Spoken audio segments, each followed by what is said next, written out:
चलिए स्टूडेंट्स, तो जो आपने डाउट्स भेजे थे मुझे, मैं उन डाउट्स को जो है सॉल्व कराना शुरू कर रहा हूँ। तो जो भी डाउट्स मुझे मिले हैं वो ये वाले हैं कि एग्जाम्पल 1.3, 1.8 और फिर न्यूमेरिकल्स। ठीक है।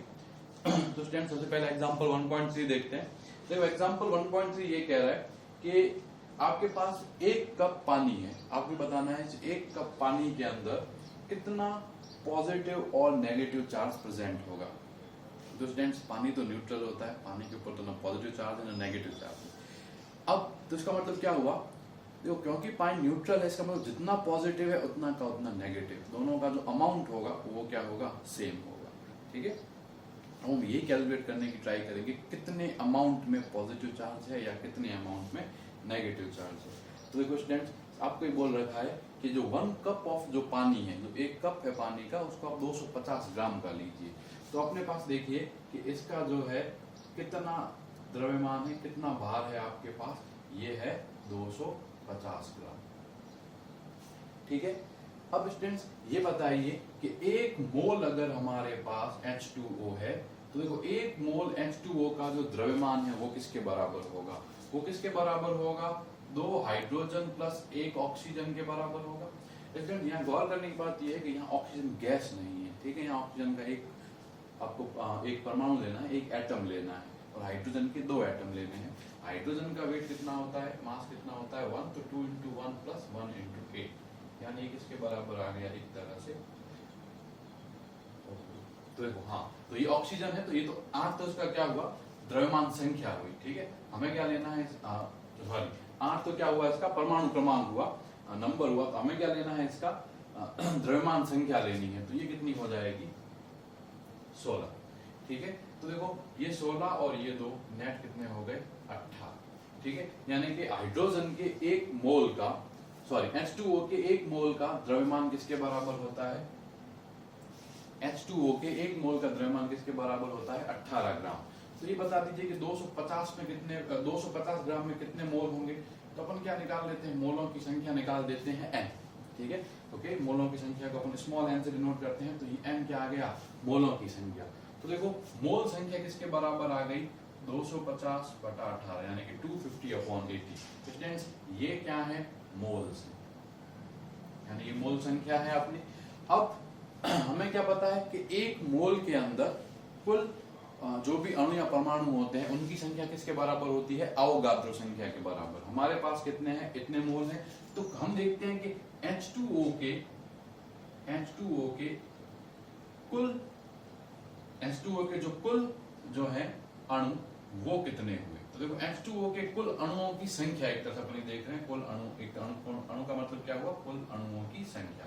ये किसके बराबर हो गई, 250/18 इंटू अवोगाद्रो संख्या, मतलब 6.023 × 10⁻23। अब कभी भी इस तरह का अपन क्वेश्चन सॉल्व करते हैं, कभी भी कैलकुलेशन को मिड स्टेप में नहीं करते, कैलकुलेशन हमेशा एंड स्टेप में ही की जाती है। उससे कई जो चीजें हैं वो क्या हो जाती है, कैंसिल आउट भी हो जाती है। यहाँ आप कैलकुलेशन करोगे तो लंबा चला जाएगा। अब देखो, अब हमें क्या पता है कि अगर आपको जो निकले हुए, ये तो हमारे पास क्या आ गया, H2O के कुल अणुओं की संख्या आ गई। अब आपको ये बताना है कि H2O के एक अणु पर, H2O के एक अणु पर कितना जो है धनावेश या ऋणावेश होगा। ठीक है। तो हमें क्या देखना है कि H2O के एक अणु पर कितना पॉजिटिव या नेगेटिव आवेश होगा, यानी कि हाउ मच प्लस और minus will have on a single H2O atom, यानी एक जो सिंगल H2O एटम जो होगा उसमें कितने पॉजिटिव या नेगेटिव जो है चार्ज होंगे। तो देखो जितना पॉजिटिव होगा उतना का उतना नेगेटिव होगा। तो अपन क्या करते हैं, पॉजिटिव की कैलकुलेशन कर लेते हैं। तो देखो पॉजिटिव चार्ज कितना हुआ, हम पहले देखो जो पॉजिटिव होगा वही नेगेटिव होगा, जितना ही सेम अमाउंट होगा तभी वो न्यूट्रल होगा।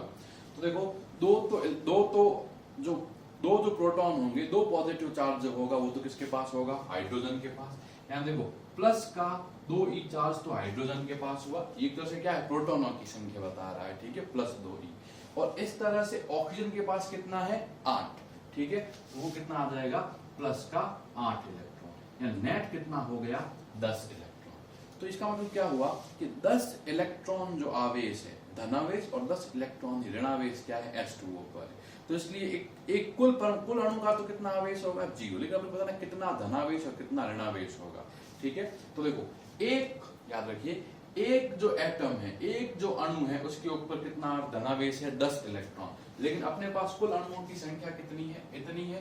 ठीक है, तो कुल धनावेश कितना आ जाएगा, तो कुल पॉजिटिव, यानी कि जो टोटल जो पॉजिटिव चार्ज होगा वो किसके इक्वल हो जाएगा 25/18 इंटू 6.023 इंटू 10⁻23। ये तो क्या हो गए अणुओं की संख्या हो गई, और एक अणु के ऊपर किसके बराबर आवेश है हमारा 10 इलेक्ट्रॉन, यानी कि 10 इंटू 1.6 गुणा 10 की घात -19 गुना। तो हम आगे इसमें अपन ने क्या करा, अपन ने जो इलेक्ट्रॉन्स देखो 10 तो हमारे पास क्या हुई एक अणु में हुआ, ये क्या है इलेक्ट्रॉन की संख्या है, इससे मैंने क्या कर दिया गुणा कर दिया। तो इस कैलकुलेशन को आप सॉल्व कर सकते हो, सॉल्व करने पर जो आवेश आएगा वो आएगा 1.338 गुणा 10 की घात 7 गुना। ठीक है, तो ये कॉन्सेप्ट आपको याद रखना है कि पहले आप मोल संख्या निकालेंगे, फिर मोल संख्या से क्या करेंगे अणुओं की संख्या निकालेंगे या नंबर ऑफ एटम्स निकालेंगे, उसके बाद क्या करेंगे देखेंगे कि भाई एक के ऊपर कितना पॉजिटिव या नेगेटिव होगा, तो जितना नेगेटिव होगा उतना ही पॉजिटिव होगा, क्योंकि अल्टीमेटली तो उसको न्यूट्रल होना है। तो अपन ने क्या कर लिया पॉजिटिव कैलकुलेशन कर ली, तो पॉजिटिव कितना होगा इसके अंदर दो इलेक्ट्रॉन के इक्वल तो हाइड्रोजन के पास पॉजिटिव होगा, और 8 इलेक्ट्रॉन के इक्वल ऑक्सीजन के पास होगा। नेट किसके बराबर हुआ 10 इलेक्ट्रॉन 10 इलेक्ट्रॉन के इक्वल क्या हुआ एक एटम के पास चार्ज हुआ। तो नेट कितना हो जाएगा कि भाई देखो एक टोटल आपके पास नंबर ऑफ एटम्स कितने हैं, एक के ऊपर इतना चार्ज है, दोनों को मल्टीप्लाई करेंगे तो क्या आ जाएगा टोटल चार्ज आ जाएगा। ठीक है, याद रखना जितना देखो अगर इतना पॉजिटिव है तो इतना का उतना ही क्या है हमारे पास नेगेटिव है, इसीलिए अल्टीमेटली जो वाटर होगा तो जल होगा वो क्या होगा उदासीन होगा, यानी कि न्यूट्रल होगा। ठीक है, तो ये हुआ हमारा एग्जांपल 1.3। नेक्स्ट है एग्जांपल 1.8। ठीक है, तो 1.8 ओके, ये कह रहा है कि 2 small balls of mass 200 gram are hung from a point by the 2 insulating threads of length 40 centimeter. The 2 balls are equally charged and at the distance of 4 centimeter in normal state. Determine the charge on each ball. Okay students, तो देखो ये जो है आपका example 1.8, ये जो है इसके मतलब सिर्फ इलेक्ट्रोस्टैटिक्स नहीं है, ये एक तरह से क्या है इलेक्ट्रोस्टैटिक्स के साथ तो न्यूटन्स लॉ ऑफ मोशन और मैकेनिक्स जो अपन पढ़ते आते हैं उनका भी साथ में। तो देखो ये कह रहा है कि ये जो दोनों जो गेंदें हैं ये एक दूसरे से कुछ कोण पर है। ठीक है, कुछ कोण पर तो इस तरह से लगाई गई है। ठीक है, ये बोल रहा है सामान्य अवस्था में ये दूरी जो है वो कितनी है 4 सेंटीमीटर है। ठीक है, इसका मास कितना है 200 ग्राम, इसके ऊपर चार्ज है क्यू, इसका भी मास कितना है 200 ग्राम और इसका भी चार्ज है क्यू। ठीक है, हाँ, और जो ये लेंथ दे रखी है हमें यहाँ से लेके यहाँ तक की ये दे रखी है 40 सेंटीमीटर। जो ये थ्रेड है यानी कि देखिए length of thread 40 metre. Students अब हमें बताना है कि अगर ये 4 सेंटीमीटर पे ऐसे रुक गई तो इन चार्ज ये जो है आवेश कितना होगा। तो स्टूडेंट देखो दोनों चार्ज एक तरह से सेम है, तो आप किसी भी एक चार्ज के लिए क्या कर सकते हैं इक्वेशन लगा सकते हैं। तो सबसे पहले अपन क्या करते हैं कि इस चार्ज को देखते हैं। तो देखो पहले मैं ये मान लेता हूँ कि कोई भी पर्टिकुलर कंडीशन में ये जो है यहाँ से 2 थीटा एंगल बन रहा है, मतलब दोनों जो ये रस्सियां हैं वो यहाँ से एक दूसरे से 2 थीटा एंगल बना दी। आप पूछोगे 2 थीटा ही क्यों लिया, थीटा क्यों नहीं लिया, तो स्टूडेंट्स कोई फर्क नहीं पड़ता, लेकिन थीटा लेने पर थीटा का आधा क्या होगा थीटा अपॉन 2 होगा। अब थीटा अपॉन 2 को हम लेके चलेंगे तो वो कैलकुलेशन क्या जाएगा मुश्किल कर सकता है, इसलिए हम क्या करते हैं 2 थीटा को भी लेकर चलते हैं। अब अगर देखो टोटल एंगल 2 थीटा है तो अगर अपन इसका हाफ कर देंगे तो ये वाला एंगल कितना हो जाएगा थीटा और ये वाला एंगल भी कितना हो जाएगा थीटा। क्लियर हुआ। अब देखो अब इसके पास एक द्रव्यमान है। ठीक है, तो इस द्रव्यमान को मैं क्या कह देता हूँ m। ठीक है, इस लेंथ को मैं कहता हूँ l। ठीक है, अब देखो अगर ये वाला मास है m तो इस पर्टिकुलर चार्ज पर एकदम नीचे की तरफ कौन सा फोर्स लगेगा m, क्योंकि इसका द्रव्यमान है तो इसका भार भी होगा, तो नीचे की तरफ भार जो होगा mg वो नीचे की तरफ होगा। फिर अब देखो ये रस्सी है तो इस रस्सी में यहाँ क्या होगा तनाव होगा T। ठीक है, अब देखो अब आप क्या करिए